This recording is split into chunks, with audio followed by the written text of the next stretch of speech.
No arrest made, no casualty figure, nothing, no trace of IED. People doubt.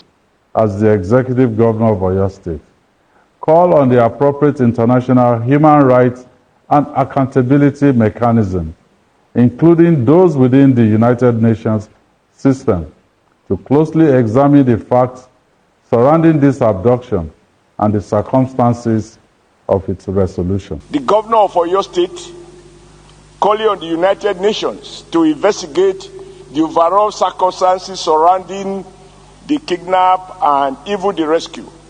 I thought that was the most unstatemanly.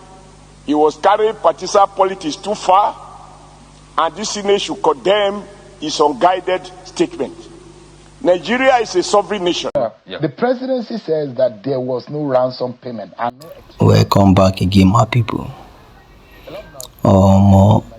The release of these Oyo school children and their teachers, I thought it was supposed to bring joy, happiness to the entire country.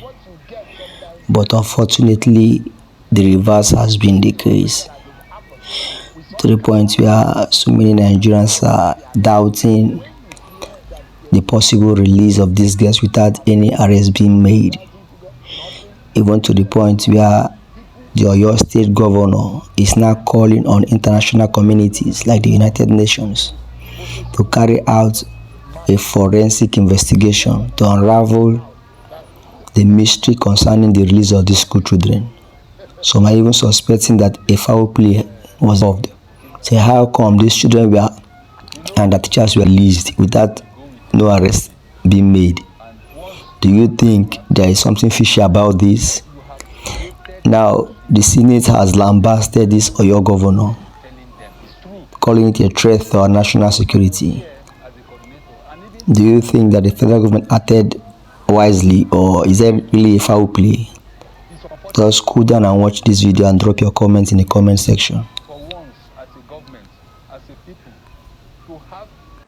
The circumstances surrounding this incident are sufficiently grave and unusual to warrant independent scrutiny beyond our domestic institutions. I therefore, with a full sense of responsibility as the Executive Governor of Oyo State, call on the appropriate international human rights and accountability mechanism, including those within the United Nations system, to closely examine the facts surrounding this abduction and the circumstances of its resolution. Such scrutiny is not intended to undermine our institutions. Rather, it is intended to reinforce public confidence that the truth will be established and that every person found to bear responsibility, regardless of office, influence, or affiliation, will be held accountable. Under the Constitution of the Federal Republic of Nigeria, the primary responsibility for national security rests with the federal government and the security agencies under its command. The Nigerian people, therefore, deserve a full and transparent account of what happened, who was responsible, whether there were institutional failures, negligence, or collusion at any level, and what measures must now be taken to ensure that no community is ever subjected to such an ordeal again. This is not about politics. It is about justice for the victims, reassurance for our people, and restoring public confidence that every Nigerian child can go to school without fear. Well, Mr. President, I read this morning in newspapers, and I've seen it even with the electronic. The Governor of Oyo State calling on the United Nations to investigate the overall circumstances surrounding the kidnap and even the rescue.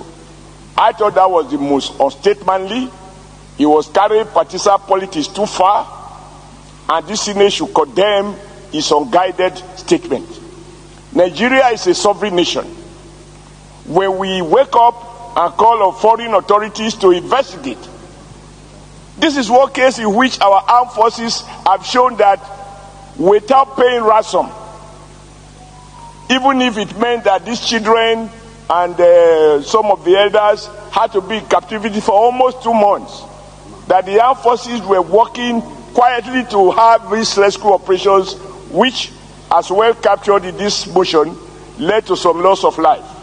To trivialize it, to suggest, as the governor of Oyo State seems to have done, that there is something that is not open, that the UN needs to unearth the circumstances, is to question the sovereignty of our nation and to downplay the achievement of the commander-in-chief, President Bola Ahmed Tinubu, and all the service chiefs, and in fact all those involved in this process. I think that there is a moment in the history of a nation when, across party divide, we should stand in unison to commend what has happened, the way in which people were released, and to encourage the armed forces to build on it, that they should extend and get more gadgets. It's not possible for them to share with us some of the things they did, like I heard